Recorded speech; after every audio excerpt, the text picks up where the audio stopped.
नमस्कार मित्रों, मैं विकास शाक्य एक बार फिर से आप सबका स्वागत करता हूं और आज के वीडियो में हम ये देखेंगे कि किस तरीके से अब हनुमान जी माता सीता से आज्ञा लेने के बाद किस प्रकार से अब वो अशोक वाटिका में अपनी भूख मिटाएंगे। किस प्रकार से वो अशोक वाटिका में जो तरह तरह के फल लगे हुए हैं उन फलों को खाएंगे और किस तरह से वो अशोक वाटिका में तरह तरह के जो वृक्ष लगे हैं उनको जड़ों से उखाड़ कर फेंकेंगे। कुल मिला के अशोक वाटिका की अब लंका लगा देंगे। ठीक है, वही चीज अब हम देखने जा रहे हैं। लेकिन इस घटना का हमारे जीवन में क्या महत्व है, इससे हम अपने लिए क्या निकालें। सबसे पहले उस बात पर विचार कर लेते हैं और उसके बाद हम जो भी चौपाइयाँ और दोहे हैं आज हम उन्हें पढ़ डालेंगे, उन्हें देख लेंगे। बेसिकली आपने पिछले वीडियो में देखा होगा कि माता सीता एक भक्त हैं, भगवान श्री राम की भक्त हैं और हनुमान जी भी भगवान श्री राम के ही भक्त हैं। एक भक्त अभी संकट में है, माता सीता अभी संकट में है, लेकिन जो दूसरा भक्त है उसके पास अभी हाथ पैर उसके खुले हुए हैं। वो सामर्थ्यवान है, रक्षा करने में सामर्थ्यवान है अपने मित्र की, अपने जैसे एक अन्य भक्त की रक्षा करने में वो सामर्थ्यवान है, सामर्थ्य है उसमें।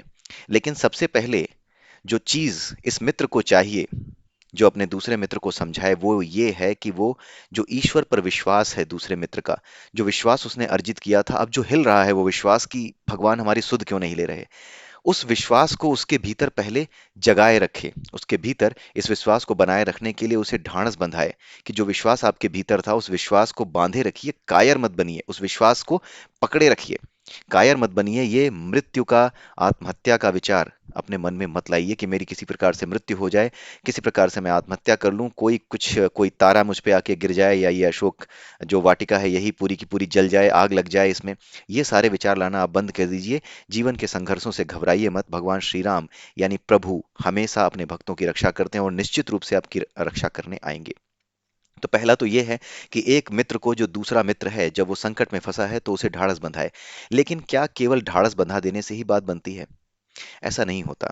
व्यावहारिक जीवन में अगर हम सुंदर कांड को देखें तो ये जो प्रसंग है ये हमें ये एक तरीके से ये संदेश देता है कि आपको सिर्फ ज्ञान नहीं देना अपने मित्र को, आपको अपने मित्र की, जो भक्त है दूसरा, जो कि प्रभु का भक्त है, आपका मित्र है, आपका हर वो व्यक्ति जो प्रभु का भक्त है वो दूसरे भक्त के लिए उसका मित्र सखा सब कुछ है। जैसे एक रिश्ता हनुमान जी ने जोड़ लिया माता सीता से कि वो माता है उनके लिए। ठीक है, अब वो हनुमान जी के लिए माता है तो हम सभी के लिए भी वो माता हो गई। तो हनुमान जी ने जो रिश्ता जोड़ा माता सीता से, वही रिश्ता लेकर के उन्होंने उनकी मदद की, उनको ढाढ़स बंधाया। लेकिन क्या केवल ढाढ़स बंधा देने से बात बनेगी? नहीं। अगर आप मित्र हैं तो अगला कर्तव्य क्या है मित्र का, वही हनुमान जी यहाँ दिखा रहे हैं। और उनके माध्यम से हमें ये संदेश मिल रहा है कि केवल और केवल हमें अपने मित्र को ढाढ़स नहीं बंधाना है, ढाढ़स बंधाने के बाद, उसे हिम्मत देने के बाद हमें मदद भी करनी है मित्र की। जितनी मदद की जा सकती है उतनी करनी है। जैसे अभी हनुमान जी माता सीता को ले जा नहीं सकते क्योंकि भगवान श्री राम ने मना किया है कि तुम लेकर मत आ जाना, उन्हें वहीं छोड़ देना। ईश्वर की मर्जी यही है कि माता सीता को वहीं छोड़ा जाए और उसके बाद फिर जो है भगवान श्री राम आएंगे और तब वो माता सीता को छुड़ा ले जाएंगे। तो ये ईश्वर की योजना के अंतर्गत एक भक्त को कार्य करना है। तो इस योजना के अंतर्गत जितना मैक्सिमम हनुमान जी कर सकते हैं, हमारे लिए मैसेज यही है कि मैक्सिमम जो भी हेल्प अपने मित्र की हम कर सकते हैं, अपार्ट फ्रॉम कि हम उसको कंसोल करें, उसे ढाढ़स बंधाएं, वो जो भी हम कर सकते हैं वो हमें अवश्य करना चाहिए। एक भक्त को दूसरे भक्त की इसी प्रकार से मदद करनी चाहिए। यही सुंदरकांड में हमें बताया गया है। थोड़ी गूढ़ बातें होती हैं, इनका मतलब निकालना पड़ता है। ये जितनी भी कहानियां हैं रामायण महाभारत में, जो कुछ भी हमें वास्तविक चरित्रों के माध्यम से बताई गई हैं, वो कुछ इस तरीके से लिखी जाती हैं, कुछ इस तरीके का चरित्र उनका होता है कि वो हमारे लिए एक छुपे हुए संदेश छोड़ जाती हैं। जिस प्रकार से एक मित्र ने दूसरे मित्र के साथ किया, हनुमान जी ने माता सीता के की मदद इस तरीके से की कि कम से कम हनुमान जी ने आकर के लंका में आग लगाई और जो है अशोक वाटिका उजाड़ दी। तो रावण को ये सचेत कर दिया कि तुम कुछ और सोच मत लेना, अभी तो मैं सिर्फ आया हूं, अभी तो राम जी आएंगे तो पता नहीं तुम्हारा क्या होगा। ठीक है, यही समझाना जरूरी था हनुमान जी के द्वारा, ताकि वो माता सीता को वहां एक कॉन्फिडेंस देकर चले जाएं और साथ में रावण को ये चेतावनी देकर के चले जाएं कि और तुम कुछ सोच मत लेना। ठीक है, यही काम एक मित्र को दूसरे मित्र के लिए करना होता है। अब आप देखिए कि मित्र की मदद करनी कैसे होती है, यही सुंदरकांड में आज के इस प्रसंग में हम अच्छे से समझेंगे। अब यहाँ पर देखिए, सबसे पहला जो दोहा है आज का, जो 17वें नंबर का दोहा है, कुल मिलाकर के 60 दोहे आपको मिलेंगे, अभी हम 17वें पे पहुंचे हैं। अभी बहुत से वीडियो इसके आएंगे, आनंद लेते रहिए, धीरे धीरे वीडियोज आते रहेंगे, धीरे धीरे आप समझते रहिए। तो यहाँ पर कहा जा रहा है तुलसीदास जी के द्वारा, देख बुद्धि बल निपुनि कपि कहेयु जानकी जाहु, रघुपति चरण हृदय धरि तात मधुर फल खाहु। ये अवधि भाषा में है। यहां पर यह कहा जा रहा है कि माता सीता ने जो बल और बुद्धि हनुमान जी के भीतर देखी और जो निपुणता उनके भीतर देखी, उसको देख करके माता सीता ने कहा कि जाओ, तुम्हें जो खाना है इस अटोक अशोक वाटिका से जा करके वो फल खाओ, जो पीना है, जहां से पानी पीना है वहां से पानी पियो, लेकिन भगवान श्री राम के चरणों को अपने हृदय में हमेशा बसाए रखना, यानी उनको ध्यान में रखते हुए ही हर कर्म करना। तो ये भी एक मैसेज है कि जो भी काम कर रहे हैं वो ईश्वर को समर्पित करके ही किया जाए, फिर भले ही अशोक वाटिका क्यों न उजाड़ी जा रही है। ठीक है, तो हर काम में ईश्वर को ध्यान में रखा जाए, उन्हें समर्पित करके किया जाए। जो कुछ भी करना है वो उनका है, उनके लिए कर रहे हैं, चाहे कोई भी काम कर रहे हैं उनके लिए कर रहे हैं। ठीक है, तो यही बात माता सीता ने हनुमान जी से कही। चलेउ नाय सिर पैठेउ बागा, फल खाए से तरु तोरय लागा, रहे तहां बहु भट रखवारे, कछु मारे सु कछु जाय पुकारे। तो हनुमान जी ने माता सीता के चरणों में अपना शीस नवाया और उसके बाद उन्होंने अशोक वाटिका में फल खाना शुरू किया। फल खाए सी यानी फल खाए, तरु तोरई लागा, तरु यानी वृक्ष, वृक्षों को वो तोड़ने लगे। रहे तहां बहु भट रखवारे, रहे तहां वहां पर बहुत से, बहु माने बहुत से, भट, भट मतलब बलवान जो लोग होते हैं, जो ताकतवर लोग होते हैं, वो बहुत ही ताकतवर रखवाले वहां रखे गए थे जो वहां की अशोक वाटिका की रक्षा कर रहे थे। उनमें से कुछ को पीटा, कुछ को मारा, वहां पे वो रक्षा कर रहे थे, उनमें से कुछ को मारा, कछु मारे से कुछ को मारा, और कछु जाई पुकारे, और जो बच गए उन्होंने जा करके रावण को ये सारी बात बताई। और रावण को उन्होंने क्या बताया? नाथ एक आवा कपि भारी, हे नाथ, हे लंकेश रावण, एक बहुत भारी बंदर आया है। ते ही अशोक वाटिका उजारी, उसने अशोक वाटिका तहस नहस करके रख दी है। खाए सी फल अरु बिटप उपारे, उसने फल खाए हैं, पेड़ तोड़ दिए हैं, उखाड़ दिए हैं। रक्षक मर्दी मर्दी महि डारे, मर्दी मर्दी का मतलब होता है मसल मसल कर, महि डारे यानी महि का मतलब होता है जमीन, ठीक है, पृथ्वी। महि डारे, डारे मतलब डाल दिया। रक्षक, वहां जो रक्षक हैं उनको मसल मसल कर जमीन पर पटक दिया है, उन्हें जमीन पर डाल दिया है, यानी मार डाला है उन्हें। सुनि रावण पठे भट नाना, ये बात जब रावण ने सुनी तो उसने बहुत से ताकतवर राक्षसों को भेजा।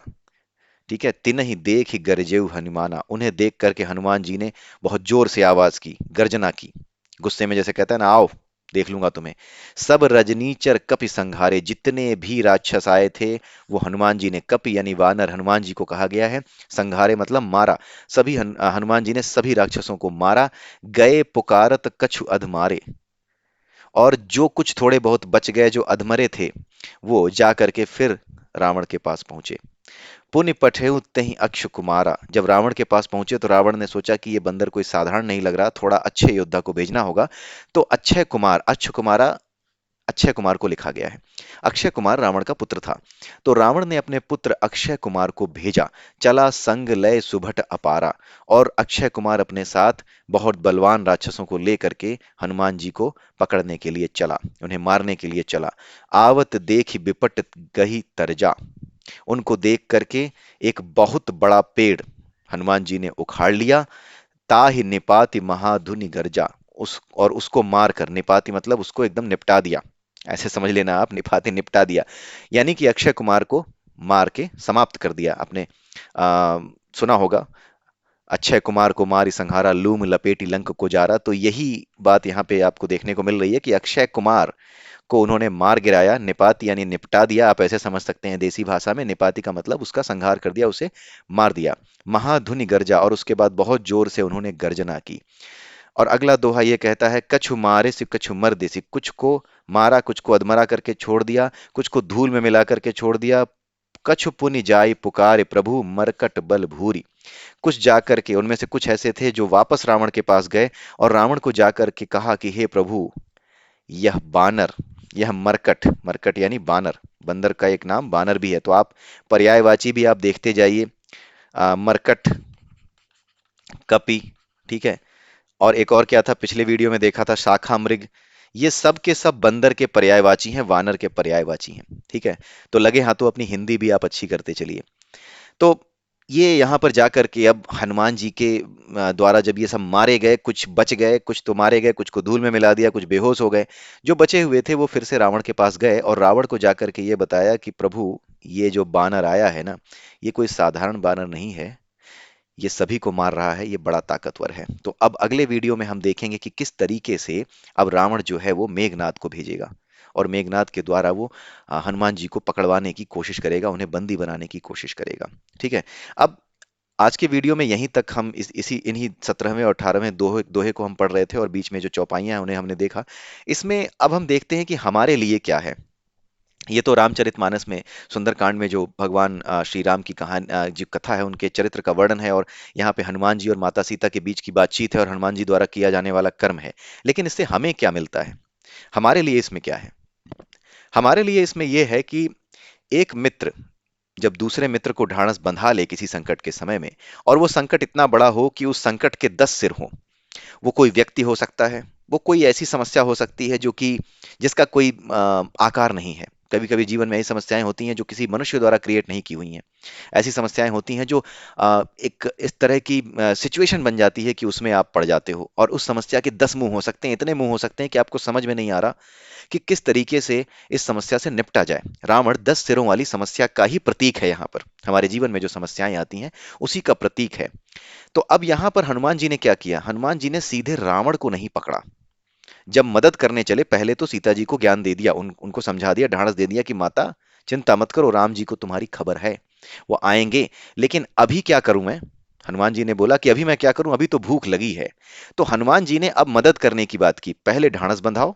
ये नियम याद रखिए, पहले ढांढस बंधाओ। ऐसा नहीं है कि दोस्त क्या हुआ दोस्त, वो कह रहा है कि उसने मारा या मेरे को ऐसा परेशान किया किसी ने, तो बिना पूरी बात समझे कहते हैं अरे मेरे दोस्त को मारा, जाकर के भिड़ गए। नो, पहले आप समझो, उस स्थिति को समझो कि मेरा दोस्त किस स्थिति में फंसा है। क्या वाकई में कोई संकट इस पे है, या फिर ये संकट इसने खुद बुलाया है? कहीं इसी की तो गलती नहीं है? कहीं यही तो परेशान नहीं कर रहा है? यहाँ पे माता सीता से अलग बात कर रहा हूं मैं, ठीक है, एक सामान्य जीवन की बात कर रहा हूं। तो पहले बातों को सुने, सुनने के बाद संकट जितना भी बड़ा हो अपने दोस्त को ढाढ़स बंधाएं। और अगर वो संकट ऐसा है कि सामने वाली समस्या या सामने वाला व्यक्ति जो इस मित्र के लिए समस्या बना हुआ है, उससे साथ निपटना कैसे है, उसके साथ निपटने के लिए सीधे जाकर के उससे नहीं निपटना है। हनुमान जी ने क्या किया? सीधे रावण के भवन में नहीं गए, वो जा सकते थे उससे बात करने के लिए, रावण निकल बात करना है तुझसे, वो वहां नहीं गए, क्योंकि योजना ऐसी नहीं थी। ठीक है, योजना ऐसी नहीं थी, सीधे रावण को नहीं मारना था, ना ही सीधे माता सीता को ले जाना था। तो अपनी योजनाओं के अनुसार, यानी हमारे सामर्थ्य के अनुसार जो भी रिसोर्सेज अवेलेबल हैं, कहने का मतलब यह है कि जो कुछ भी हमारे पास अवेलेबल है उसके भीतर रहते हुए, हमारी क्षमताओं के भीतर रहते हुए हमें क्या करना है उसके बारे में हनुमान जी ने हमें यहाँ दिखाया है। उन्होंने क्या किया? उन्होंने सीधे रावण को नहीं पकड़ा। यानी समस्या यदि गंभीर हो, 10 सिरों वाली हो, तो हमारे लिए मैसेज ये है कि आप उस समस्या से, उस व्यक्ति से सीधे लड़ने ना पहुंच जाएं, बल्कि उसके आसपास जो समस्या का इंफ्रास्ट्रक्चर जिसकी वजह से उसने क्रिएट कर रखा है, उस इंफ्रास्ट्रक्चर को तोड़ने की कोशिश करें। जैसे आपने अक्सर फिल्मों में देखा होगा कि एक विलेन होता है, उस विलेन वो विलेन बड़ा ताकतवर होता है, राजनीति में उसकी पैठ होती है, बहुत पावरफुल होता है। उसके शराब के, जुए के अड्डे चलते हैं, तो हीरो को जब गुस्सा आता है, जब वो तय करता है कि इसको बर्बाद करूंगा, तो सबसे पहले वो जाकर के उसे नहीं पीटता। सबसे पहले वो उसके जुए के अड्डे, उसके शराब खाने, उसके जो अवैध धंधे होते हैं उनमें आग लगाना शुरू करता है। ठीक है, आपने देखा होगा, कुछ वैसे ही समझिए कि जब शत्रु इतना ताकतवर हो कि उससे सीधे लड़ने में आपका नुकसान हो सकता है, तो आप उसको मानसिक रूप से कमजोर करने के लिए, उसके मन में भय बैठाने के लिए, उसके मन में एक आशंका बैठाने के लिए, भय से बड़ी चीज होती है आशंका, इस बात को याद रखिएगा। एक चीज का डर है, ठीक है, कि ये ऐसी हो जाएगी, एक डर है कि ऐसा हो जाएगा, ये डर अभी सच नहीं हुआ है, जब तक ये सच नहीं हुआ है तब तक ये आशंका है। ये आशंका बहुत भयभीत करती है। भय से ज्यादा भयभीत करने वाली चीज कौन सी है? आशंका, भ्रम। भ्रम भय से भी ज्यादा भयभीत करने वाला होता है। इस चीज का इस्तेमाल चाणक्य ने भी बहुत बार किया था। कई बार चाणक्य अपने चंद्रगुप्त के साम्राज्य को सुरक्षित रखने के लिए कुछ ऐसे काम करते थे जिसमें कोई योजना नहीं होती थी। लोग पूछते थे कि आखिर ऐसा करके आप हासिल क्या करना चाहते हैं?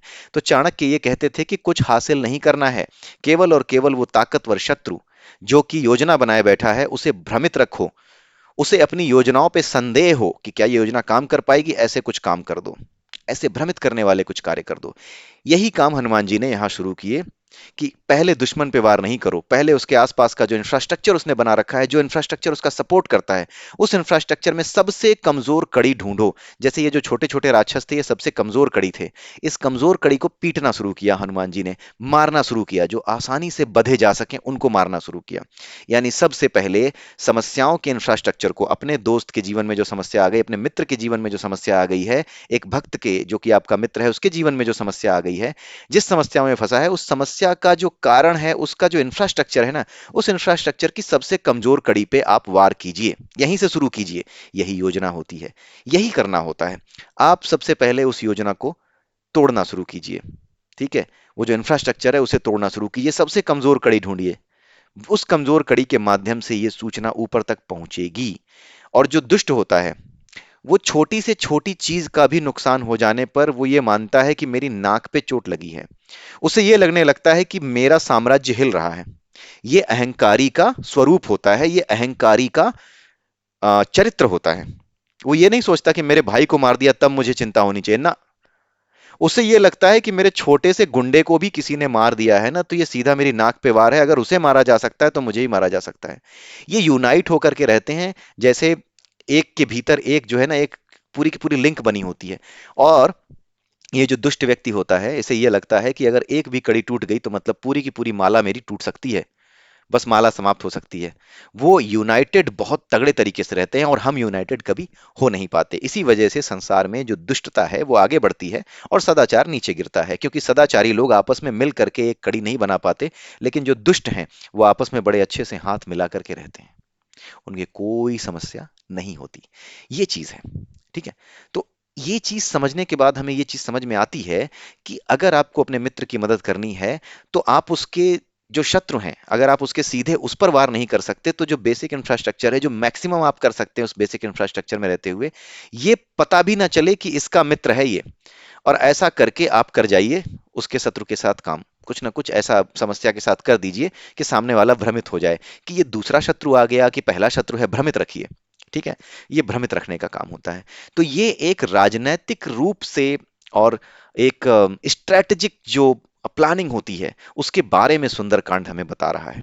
ठीक है, तो बड़ा ही मजेदार और बहुत ही सुंदर है ये सुंदरकांड, इसीलिए इसका पाठ कराया जाता है। और इसका पाठ जो है सभी के लिए महत्वपूर्ण है, राजनीतिज्ञों के लिए भी महत्वपूर्ण है। अगर आप एक राजनीतिज्ञ हैं, या यदि आप एक अच्छे वो बनना चाहते हैं, राजनीतिज्ञ बनना चाहते हैं, कूटनीतिज्ञ बनना चाहते हैं, तो आपको सुंदरकांड को निश्चित रूप से समझ लेना चाहिए कि किस प्रकार से ये चीजें काम करती हैं, किस प्रकार से आपकी योजनाओं को आपको अमल में लाना चाहिए। जैसे यहाँ हनुमान जी क्या कर रहे हैं, छोटी सी कड़ी को पकड़ना शुरू किया है, सीधे रावण के पास नहीं पहुंच गए, उन्होंने छोटी कड़ी पकड़ी है जहां से उस पूरी की पूरी इंफ्रास्ट्रक्चर को ध्वस्त किया जा सकता है।